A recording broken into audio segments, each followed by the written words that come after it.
I start my discussion in my chapter, I introduce first myself.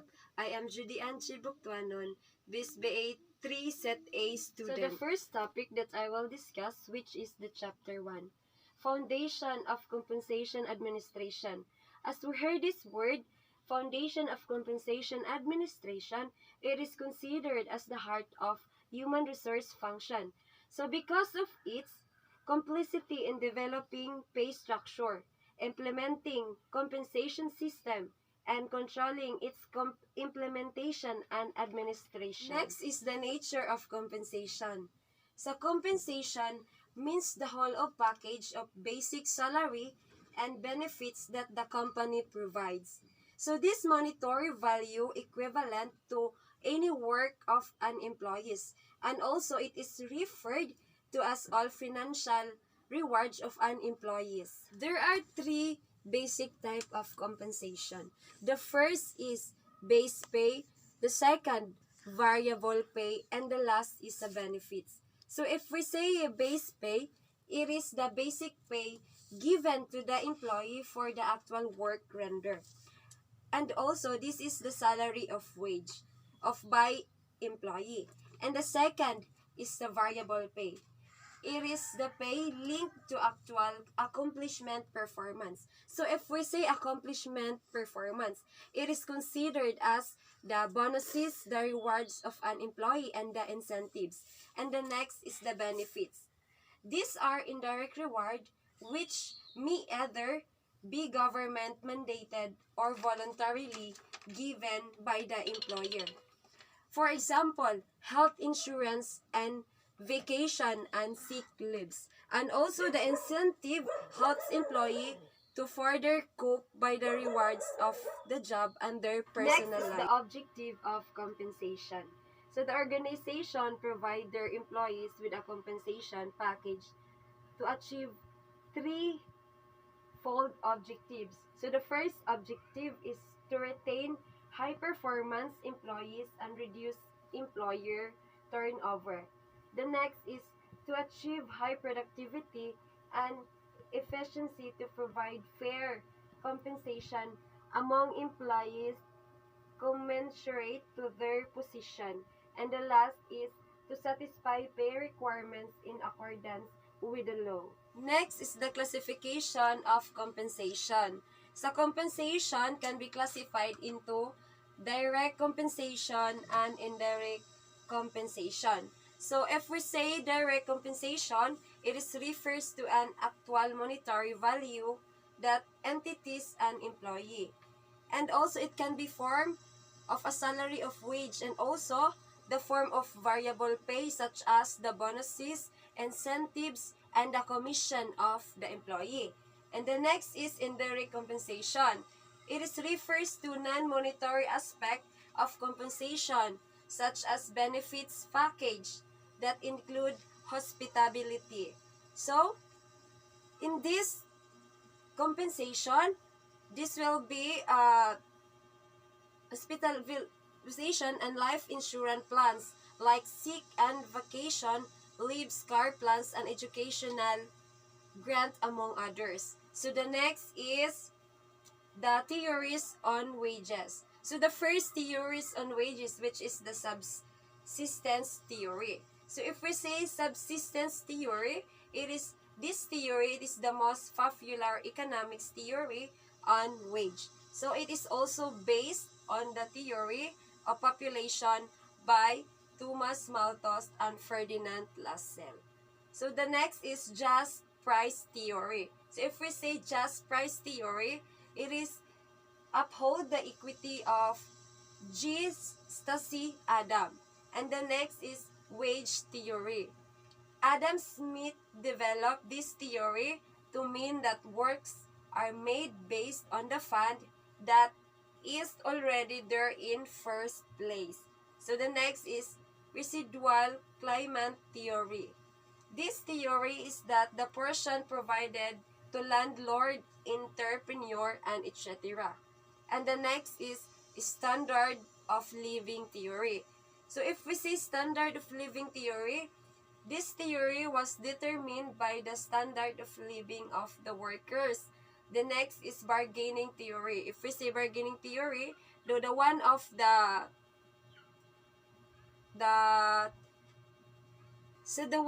author of this bargaining theory, which is si John David, developed this theory to highlight the bargaining power of workers in negotiating their wages.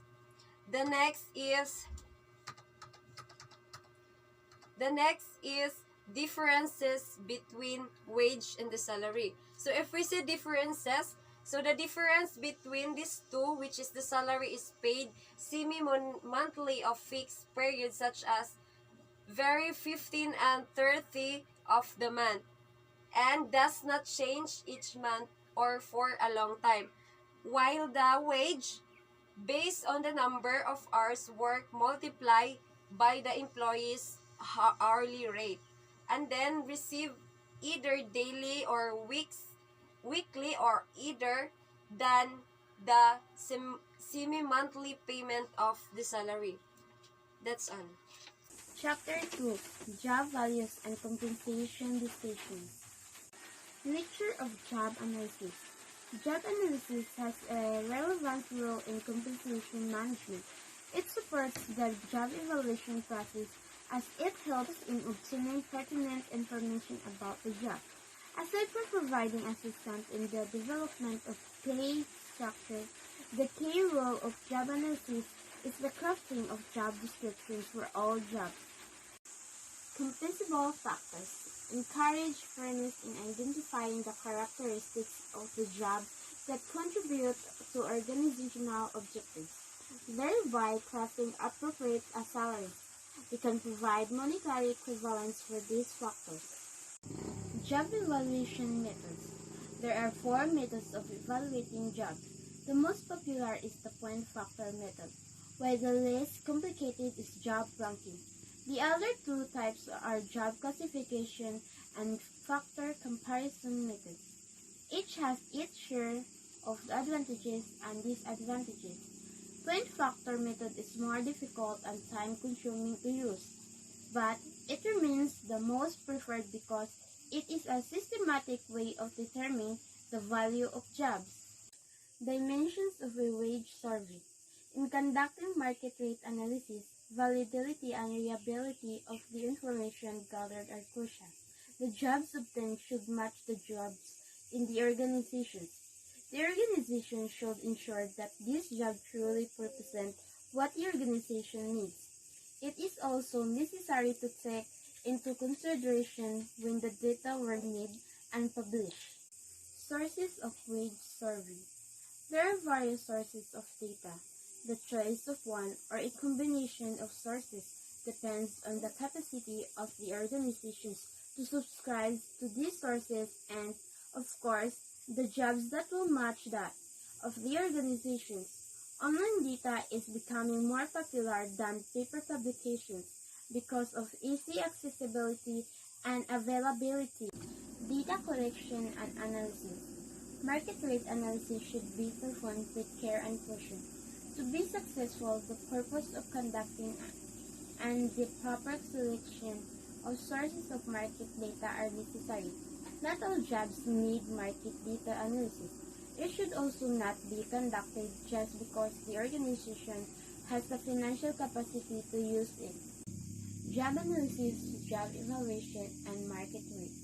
These 3 concepts are equally valuable in designing pay structures. Job analysis is the first step in the job evaluation process. Organizations may choose to use both job evaluation and market rate analysis. Chapter 3, Salary Structure Decision. This chapter discusses the development of a salary structure that is used by many organizations, not only in the Philippines but also across the globe. The chapter starts with a discussion on minimum wage, which is mandatory for organizations. Pay grades highlight salary structure. They put values to job evaluated and analyzed in salary range. These pay grades are used depending on the type of salary structure chosen by the organization. Minimum wage is the less possible amount of compensation that an organization or employer is required to pay its employees for work performed for a particular period. Return on investment. In developing the salary structure, the organization should foresee how the pay rates can drive success for the entire organization. Lag the market. The organization implements the new salary structure based only the current date, say January. Lead the market. The strategy of the organization is to be competitive by the paying labor market rate. There are types of salary structure. Graded pay structure. It can either be narrow or broad graded. It consists of a sequence of a job grade with the corresponding range 20% to 40% for narrow graded and 40% to 50% for broad graded. Job family structure. In this pay structure, this is a separate pay grade for each job family.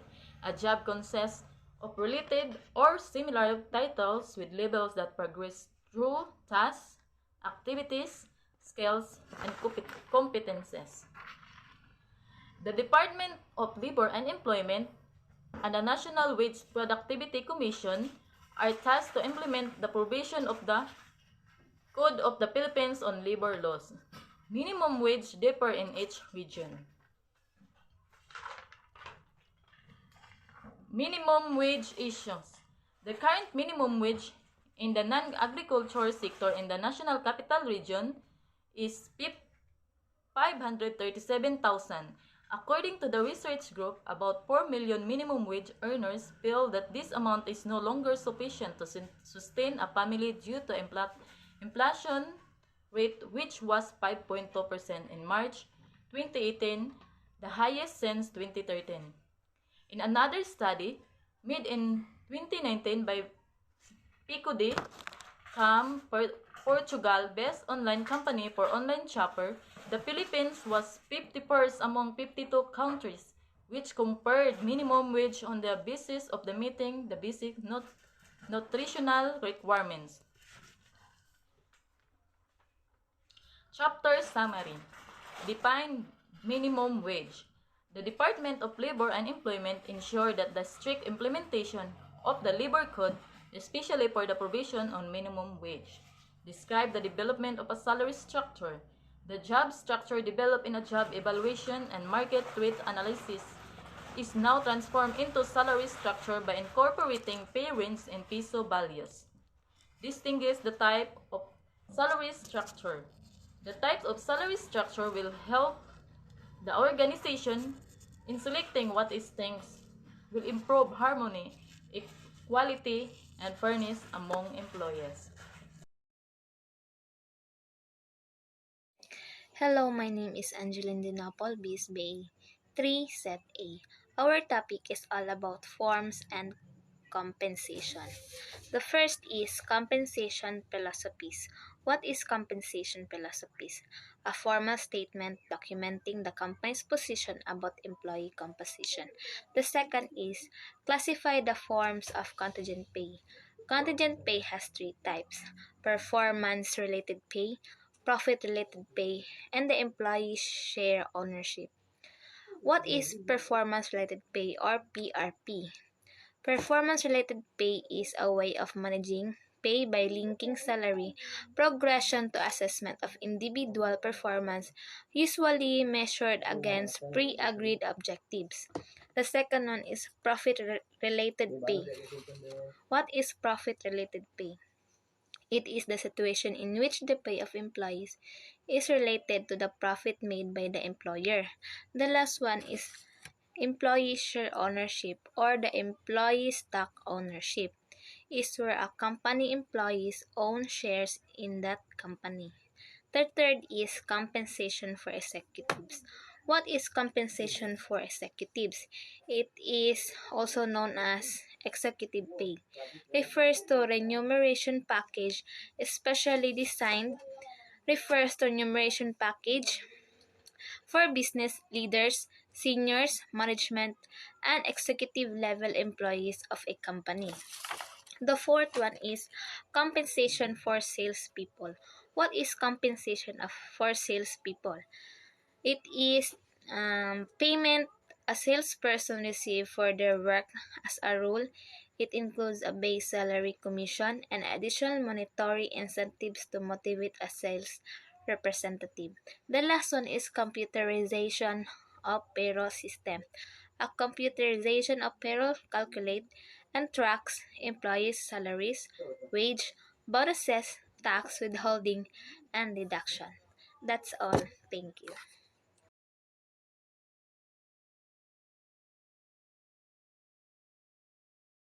Which is Employee Benefits Administration. In specific policies related to minimum wage, there are also benefits that are specifically attached to salaries such as holiday pay, premium pay, overtime pay, and retirement pay. And also to the government such as service incentive leave, maternity leave, paternity leave, and parental leave for solo parents. So, we have here the examples in minimum wage.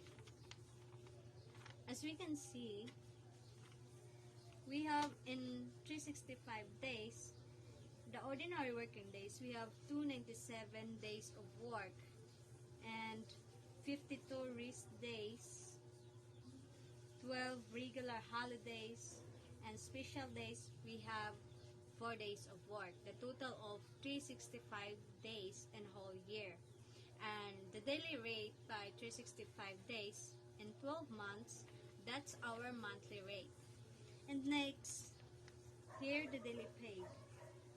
The daily paid, we have at 297 ordinary working days, and in regular holidays by 200%, we have 24 days of work, and 52 rest days by 130%, we have 67.60 days of work, and 4 special days by 130%, we have 5.20 days of work, and a total of 393.8 days of work in whole year. Premium pay is the additional reward for work performed either during rest days or special days. All employees are entitled to premium pay except few personnel who have no regular work hours or on a commission basis, those who are paid by piece rate, government employees, and those officers or members of management. Under Executive Number 292 as amended by Republic Act 9849, the following are the 4 special days. Special holidays, number 1, Ninoy Aquino Day, August 21. Number 2, All Saints Day, November 1. Number 3, Feast of Immaculate Conception of Mary, December 8. 4, last day of the year, December 31. For work performed on a special day and at the same time a rest day, the daily rate is multiplied by 50%. Overtime pay. Overtime pay is the additional pay given to employees who rendered work beyond 8 hours.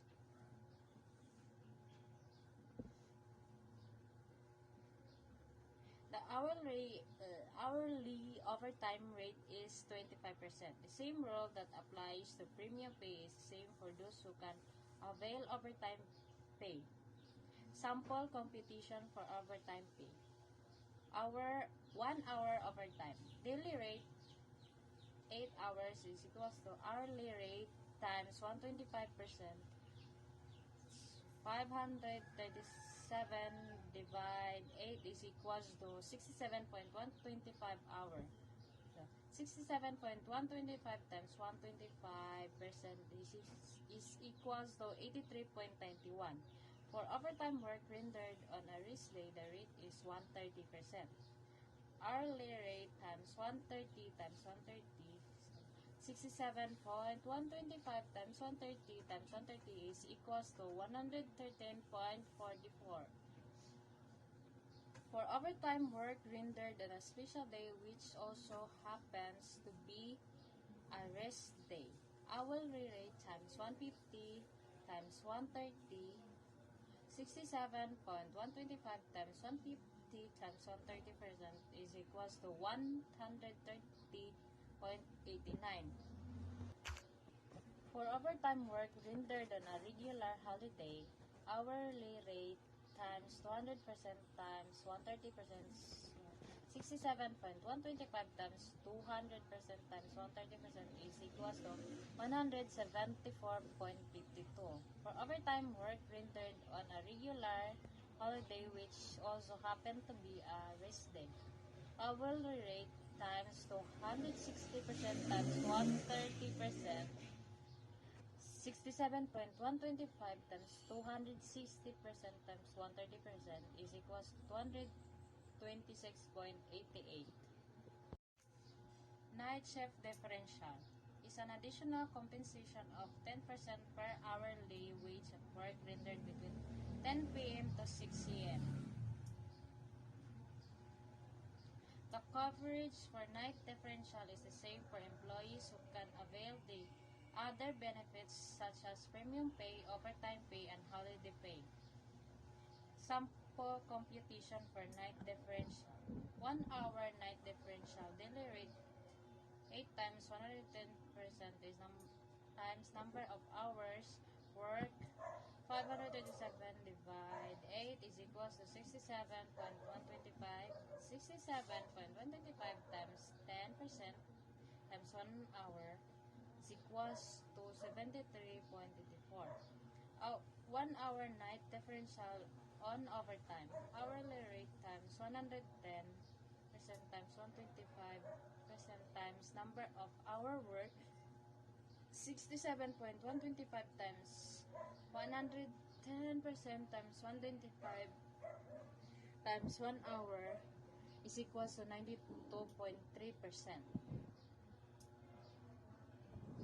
Service charges. Rank and filed employees who work in service-oriented establishments such as restaurants, hotel, and the like that collect service charges are entitled to equal sharing of 85% of the total. The remaining 15% is allotted by establishment as allowance for losses and breakage and for distribution to managerial employees. Service incentive leaves. All employees who have rendered at least 1 year of service are entitled to 5 days of service incentive leave with pay. The term 1 year of service is within the 12 months from the date of employment. This particular period includes authorized absences, rest days, and paid regular holidays. Maternity leave. This benefit is enjoyed by all female employees